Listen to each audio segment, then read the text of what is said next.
இந்த பிகாம் முடிச்சுட்டு final year படிக்கும்போதே நான் சொன்னேன், எம்எஸ் ஆஃபீஸ் கிளாஸும் டேலி கிளாஸும் போன்னு சொல்லிக்கிட்டே இருந்தேன். காலேஜ்லேயே சொல்லிக் கொடுக்குறேன்னு சொல்லிக்கிறாங்கன்னு சொன்னேன், எதுவுமே சொல்லி தரல, அப்படியே விட்டாச்சு. இப்போ முடிச்சுட்டு வெளில வந்தாச்சு. இப்போ எங்கே போனாலும் டேலி கேட்குறாங்கல்ல, இப்போ நீ டேலி கற்றுக்கிறதுக்கு மறுபடியும் அதில் ஒரு 3 மாதம் 4 மாதம் டைம் வேஸ்ட் ஆகணும். என்னடா இதெல்லாம் அது?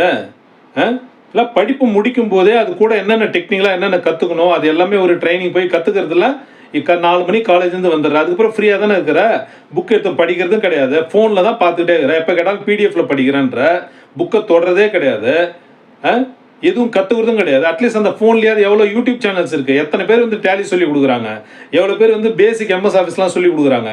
ஒரு நோட் ஒன்று போட்டு அதையாவது பார்த்து டெய்லி ஒரு 1 ஹவர் உட்காந்து எழுதி வைப்போம், அதுவும் கிடையாது. ஏதாவது ட்ரைனிங்காவது போயிருக்கணும், அதுவும் கிடையாது.